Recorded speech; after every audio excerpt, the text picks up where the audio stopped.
at the end of a very spooky month. We've got some spooky movies and some not so spooky movies to talk about. Let's get things going with Black Phone to Amanda. I know you've already dove into this latest film from Scott Derrickson, the sequel to The Black Phone, which drops the. It's cleaner that way. It's cleaner Black Phone 2. Yeah.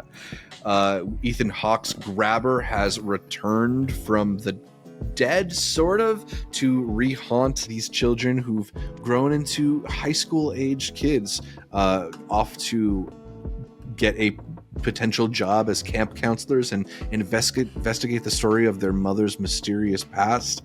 This is a movie that really expands on a lot of the lore of the first movie, and it does so maybe in sacrifice of some of the restraint that first movie had. Kind of gives us a mixed bag. Amanda, I know you were not so happy with this latest iteration of Black Phone.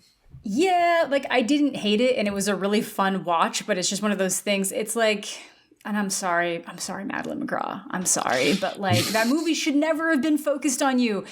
The whole psychic thing is what they added to the short story to feel like they could flesh it out. So it's not even something that I feel. It's so frustrating though, because those scenes are shot so interestingly. They look great. They're really creepy. It's just that they're the vessel for those moments is this horrible character with horrible written dialogue who is not given a chance to like do anything good with it because she's just not there yet. You're talking about the sort of like 8mm quality stuff that they do, which the Super 8, they do the Super 8, which gives the film a really interesting texture, and it lends itself well to that kind of like dream reality, creepy thing that's going. I aesthetically, I liked it a lot, but I totally agree with you. Like, it just kind of doesn't really. It doesn't really elevate those moments. It doesn't make the character more interesting. If anything, it makes it less interesting a lot. Yeah, it does. And they make her so dumb. It's like some of it, they feel the need that characters have to have all the information. So we'll be shown something and then she needs to say it again. Sometimes it's like, okay, well, they just didn't know how to let that character know. And I'm like, then don't. Because it doesn't actually change what's going to happen in the next handful of scenes. It really doesn't matter. It was just like so dumb because she just like literally there's one scene where she's just kind of like, this thing happened, didn't it? And then the grabbers are like, isn't that obvious? And I'm like, yeah. So why are you having her say it again? I don't understand what's happening. It's so, like, the movie's almost 2 hours long. It could have been like sub an hour and a half if half of it wasn't her just like saying dumb things. And they set up so many interesting aspects with Finney, the kid who was actually locked in a damn basement by a child predator. That they're just kind of dancing around it. And I'm like, oh, cool, that's so interesting. They're going to get in on his trauma. He's still getting the phone calls. Are they actually getting phone calls? Or is it like trauma? Like, there's a lot. It's really interesting. And then it was like, actually, the sister, though. And I was like, I hate this person so much. I'm so mad. Sorry, Madeleine McGraw.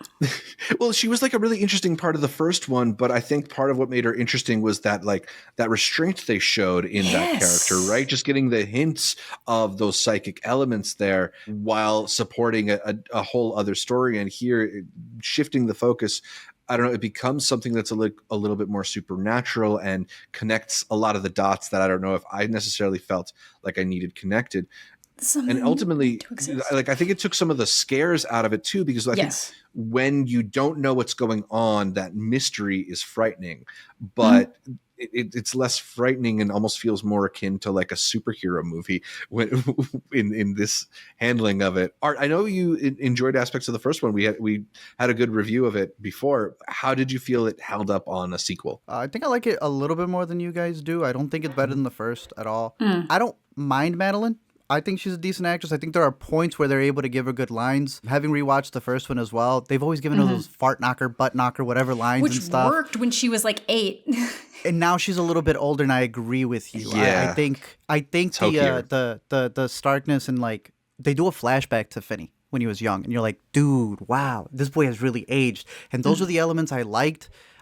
I don't mind it focusing on her because they're kind of flipping the idea that he rescued her, and now it's him rescuing her this time around, right? Or however it goes there. She rescued him now, yeah. And flipping that, and the idea with the trauma, I agree with you. We could have focused more on it, but I did like the comparison of his substance abuse and what he's willing to now go down, as opposed to what his father was dealing with in the last movie. I also like the camp setting of it. I think it's one of those cozy horror movies where you're in the snow. They went full Nightmare on Elm Street. So those dream sequences being shot in 8mm have a lot of texture to it. I really like them. There's one shot where they go from the dream sequence being in 8mm to digital, and it wasn't like a filter. It was actually done with the two cameras. There's a lot of flair and style going on there. There is. I'm a big proponent that I thought that the dream supernatural stuff was the lamest part of the first one. It is. It was the lamest easiest part. cop out. And there are moments here, right? Because they're dealing with kids that have already been dead. And in that, they have to figure out, we need to find them so they can't get out until you need those kids to kind of help out with the mission. There are elements of bringing the grabber back where they're going full supernatural, where, again, the supernatural stuff was already there in the first one. So I can't really complain that it's here, but it's like... many times a cop-out for what it's supposed to be. There's a line that's really interesting. Yeah. I am not... hell isn't fire. It's ice. Ice. Cool. Yeah. But you're talking about there being a version of you in the afterlife where all the goodness is stripped away. And then the guy literally says, I'm doing you a favor. Let me go show you something. I thought wait. No, you can't be good when you need it for the script. They do some switcheroos from the first, too. And that's also part of the problem when you try to make these things that are more vague, explicit, is that you set yourself up to be subverting your own rules or not being consistent about your rules. And I think this movie really suffers from that, where it's like, what does it mean to be kind of in that dream state? Like, are you a tangible thing or are you more of a spirit? And the powers and ability of certain people to manipulate others just sort of vacillates wildly between scenes in a way that just like it does. It's the Gremlins rule thing, right? Like you set up your rules and you follow them, and then at least it makes sense. But but that's how you get sequels. I will say this: the kill count is 0. Yeah, I know. The boys who are dead are already dead, and the one woman we see died in the last movie.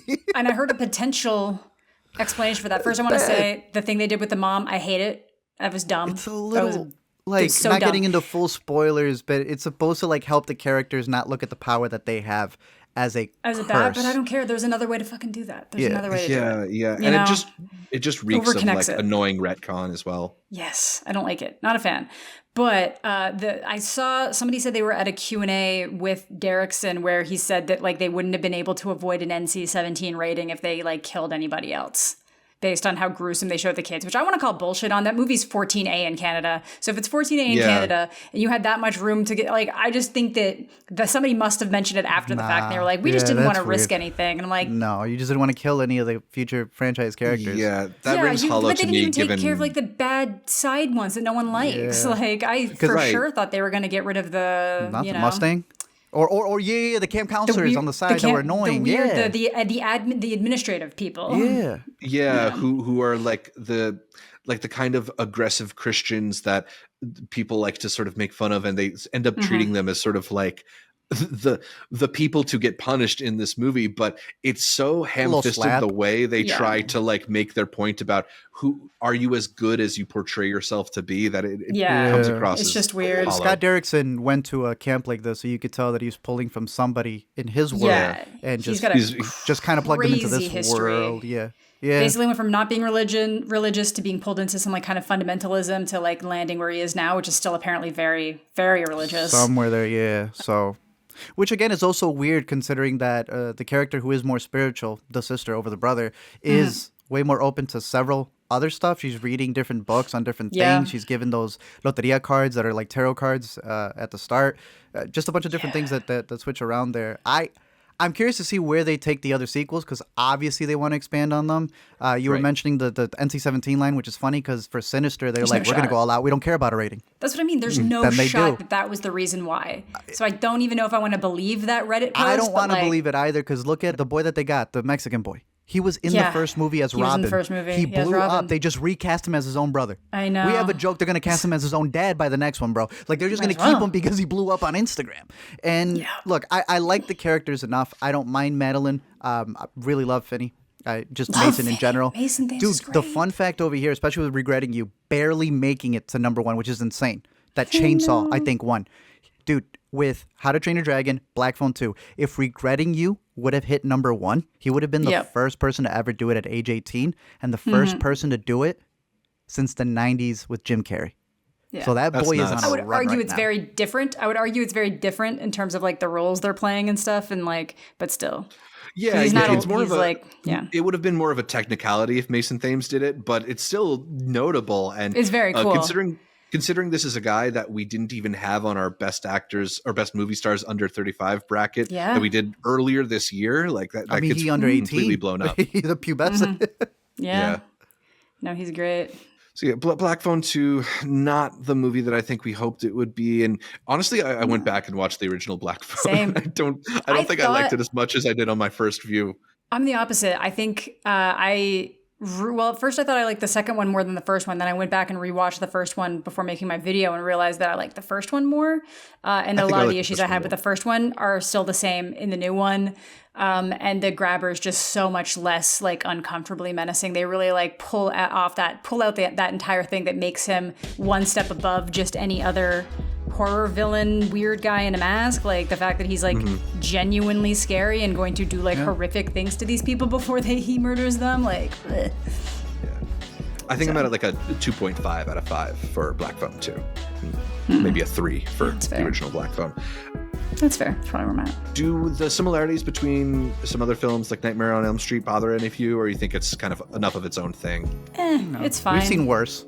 Yeah. This is kind of like it. We know that y'all know, so we know. Yeah.